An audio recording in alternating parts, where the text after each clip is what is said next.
So here we go again with the media heaping praise on Trump when he clears the lowest bar imaginable.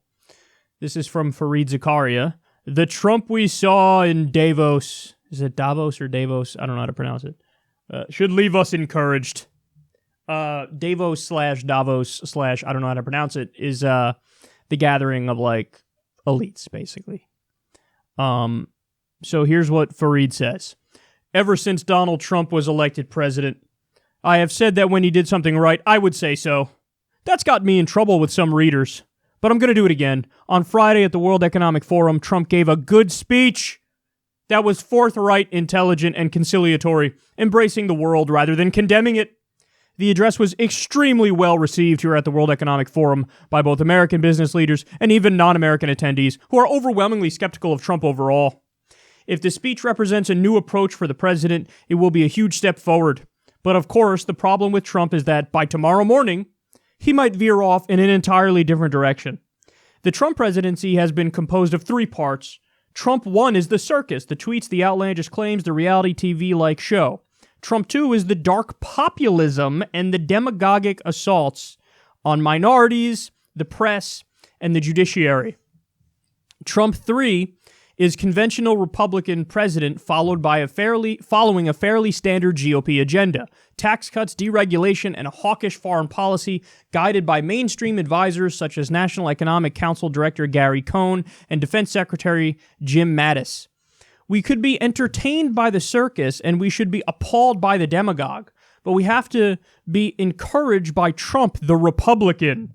That's not because I agree with all the ideas he has put forth in his agenda. I continue to think the tax cut is fiscally irresponsible, blowing a huge hole in the deficit that will starve public investment and effectively transfer government resources from the poor to the rich.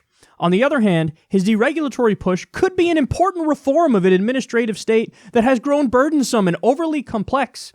Trump's policies and cheerleading rhetoric have undoubtedly boosted business confidence, which, as former Obama economic advisor Lawrence Summers has often noted, is the cheapest economic stimulus. But whatever you think of the policies, the larger point is that Trump, the conventional Republican, is working within the American system rather than trying to destroy it. No, Fareed, that's the problem. That's the problem. The problem are all the policies that he's pushing. Unlike you, I don't care, by and large, about the tweets 90% of the time.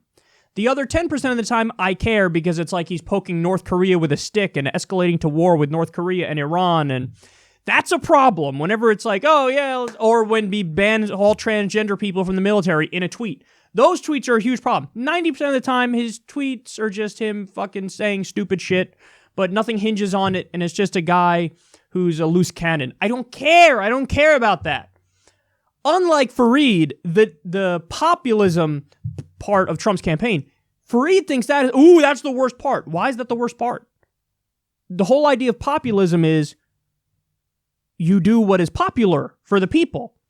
And Trump's populism, this is the problem. People don't really know what it means, or they just superimpose onto the label whatever they want to put on it, and oftentimes they'll include like Trump's anti-immigration sentiment as part of populism, but that's not part of populism. The polls show the American people are actually more left-leaning on immigration. So that's not the populist part of his campaign. The populist part of his campaign was, I'm not going to do TPP, I'm against outsourcing your jobs, I'm going to protect Medicare and Social Security.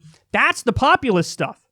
And that was the only good stuff, or some of the few good things in Trump's rhetoric when he was campaigning. Now, since he's been elected, he's doing the opposite. He's not the populist guy. He is a standard Republican politician. He is George W. Bush. He is Mitt Romney. That's who Donald Trump is. But unlike Fareed Zakaria, I say that's the problem. He's praising Trump's deregulation. Well, the deregulation might be good for an overly burdensome economy. What? No, the deregulation is what led to the subprime mortgage crisis and the Great Recession. So that's a huge problem.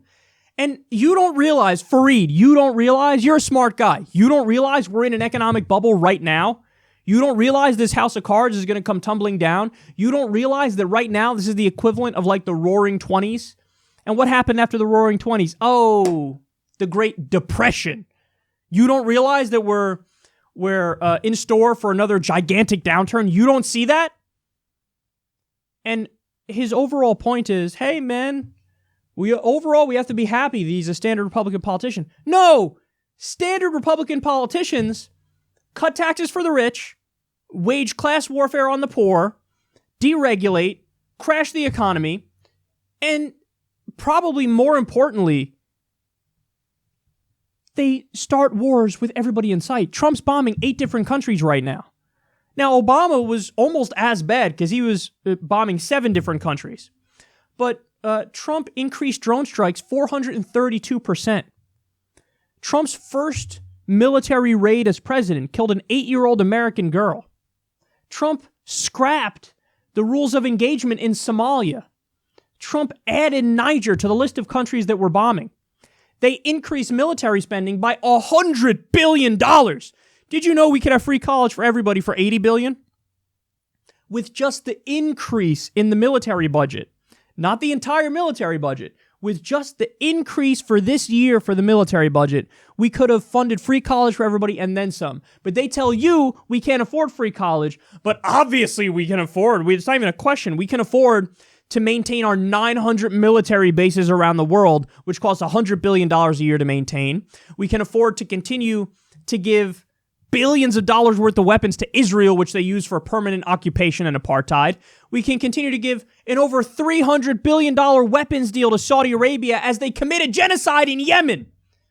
Our weapons and our support, we're even telling them targets to bomb.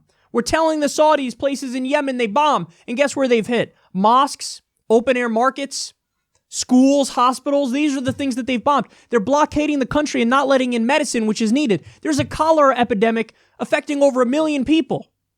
And Fareed Zakaria is like, well, he's a standard Republican, so you got to be happy that he gave a good speech.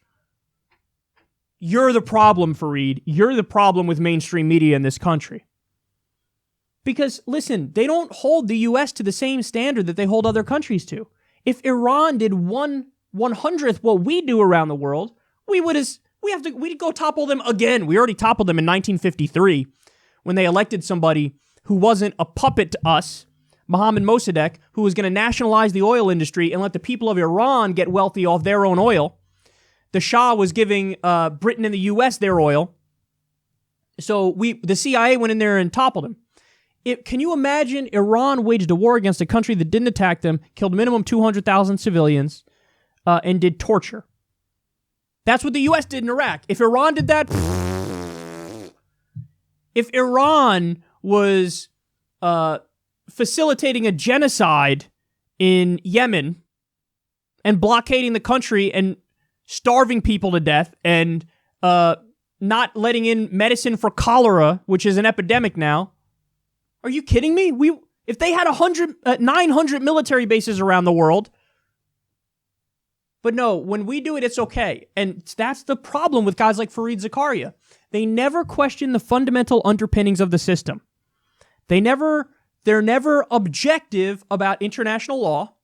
Okay, these are the laws. Everybody has to follow them. He just assumes, because everybody's used to it, oh, we don't have to. The U.S. doesn't have to. We just covered a story the other day. Did you know we're arming and backing warlords in Afghanistan who have child sex slaves? All the while, we say we have to fight these wars because we care about human rights and freedom. Apparently, we care about the freedom for warlords to have sex slaves, child sex slaves. That's the freedom we care about. Are those human rights? Oh, it's your human right to have a child sex slave. What? No. But that's who we're backing. Why? Because it ain't about human rights. It's not about freedom. Fareed, what it's about is the status quo and business as usual and imperialism. And the U.S. being the world's sole superpower and keeping it that way. We're the aggressor in many of these situations, Fareed. How do you not see that?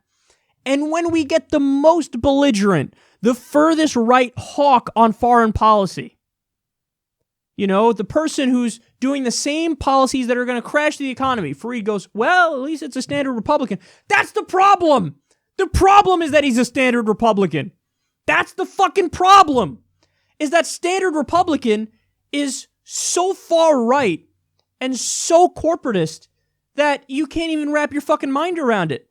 The Democrats are corporatist too. But with Democrats, you get people who are efficient managers of the economy. So what they do is, okay, we all agree with neoliberalism. We all agree with that. But hey, we're only going to deregulate Wall Street to an extent. We have to keep certain regulations in place. You know, hey, we have to improve the healthcare system a little bit so that there's not a revolution. Like, that's the Democrats. The Democrats, yeah, we're going to still be the world's sole superpower, but we're going to maybe be more strategic about how we bomb people all over the place. With the Republicans, it's just, fuck this. Let's ride this bitch into the rocks. Somebody press on the gas pedal. Let's bomb everywhere. Let's start more wars. Let's deregulate more. All these things. Look, both parties are too far right. The Democrats are center-right corporatists. The Republicans are far-right corporatists and social conservatives and Christian fundamentalists. Neither party's okay. But the point Fareed is making is the opposite of that point. He's saying, no, that actually is okay. The Democratic Party's awesome. I love center-right neoliberals and corporatists. And the Republican Party, hey, I may disagree with them on some points, but at least he's a standard Republican. Well, no, Fareed, then you have to take the next step and determine what goes into being a standard Republican, and is that okay? And the answer on virtually every point is, no, that's not okay. There's going to be another giant economic crash. There's going to be more endless war. There's going to be class warfare continued against the poor. I mean, half of workers in America make $30,000 a year or less. Our infrastructure gets a grade of D+. Our country's fucking crumbling. We have millions of people who don't even have health insurance. But Fareed Zakaria is okay with it because, hey, at least he's a standard Republican. Well, what if that's the fucking problem, Fareed? His analysis is so dumb because ultimately what it comes down to is, hey, he gave a speech and he formed complete sentences and he didn't show the crowd his dick. So, therefore, overall, it's a success. He formed complete sentences and he didn't tell everybody that he hates them. So, hey, at least he gave a decent speech. Can we all give him credit for that? That's not something you give anybody credit for, Democrat or Republican. I don't give a fuck about your rhetoric, your empty rhetoric and your platitudes and giving a speech to a room full of fucking elites. I don't care about any of that. In fact, I would prefer if you're in a room full of elites that you say, yeah, we don't agree with what you're doing. We're going to do redistribution of wealth. Fareed, we live in a world where the richest 6 people have more wealth than the bottom 50% of the world. 6 people have more than 3.5 billion people. And you're arguing, Donald Trump's not that bad because he's kind of like the status quo. But the status quo is horrible. It's fucking horrible. I think you get the point. I think I'm done ranting here. But if you're one of those people who wants to give Trump credit because he gave a speech and didn't fucking pull his pants down and take a shit on stage, you need to reevaluate what you should focus on and what you care about. Because only in your elitist, corporatist, establishment bubble do things like that matter. In the real world, what matters are policies. And you have shown you're totally disconnected from the people in that regard.